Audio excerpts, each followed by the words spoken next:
шүүдийн хувьд бол одоо шүүдэн бөөгнөрч ургах зэрэг мөрөө далин ургах зэрэг маш олон одоо эрсдлүүд бий болдог. За үүнийг баг дээр нь засах бүрэн боломжтой байдаг юм байна. Тэгэхээр аппарат зөвлөхгүйгээр бага наснд нь хэрхэн одоо шүүдийг бас засах боломжтой байдаг гэж хэлбэрээ. За хүүхдийн шүд мөрөө далин ургах буюу бөөгнөрч ургах гэж хэлээд байгаа. Бид нар бол за энэ тохиолдолд бол ерөнхийдөө хүүхдийн нүр амын судлалын салбарт 6-аас 10 наснд бид нэр тэлэг цэцэмсгийн тусламжтайгаар гажиг цэцлийг эмчилгээг өрсөн сэргийлэх зөв залж чиглүүлэх бүрэн боломжтой байдаг.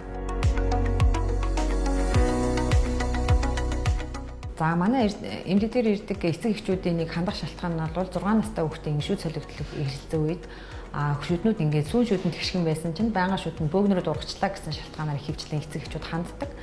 За шүд бөөгнөрөгч ургах хэд хэдэн шалтгаан байж байдаг.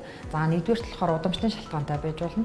Хоёрдугаарт буруу зан үйлийн шалтгаантай. За гуравдугаарт эрүүн нүрэндээ гажиг юм уу хам шимжүүд хавсарсан үед бол эрүүн нүрэн дээр гажиг үүсдэг байгаа. Орчин үед бол хатуулаггүй хоол хүнс буюу зөөлөн хоол хүнсийг идэх төлхөөг хэрэгэлдэг.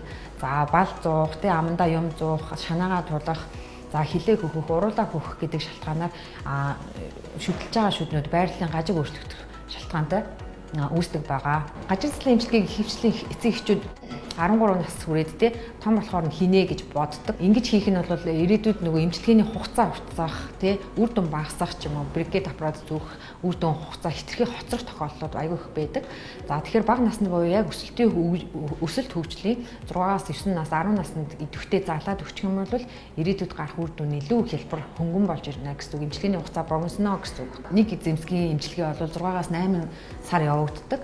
За тасралтгүй нэг эзэмсгийг зүүгээд шууд засарна гэдэг ойлголт байхгүй. Хүүхдийн өсөлт хөгжлөөс шалтгаалаад 2-3 жил үргэлжлэх тохиолдлууд байж болно гэсэн. За бид нар өдөр тутамдаа болохоор хатуулагтай мэрж зажилдаг илүү их булчингийн хөдөлгөөн шаардсан хоол хүнсийг илүү их түлхүү хэрэглэж авах хэрэгтэй. Булчин ачааллуулж бидний нөгөө нэг эрүүн нүрийн ясны өсөлт хөгжлөн зөв явагдана гэсэн илүү идэвхтэй дэмжлэг болж өгнө.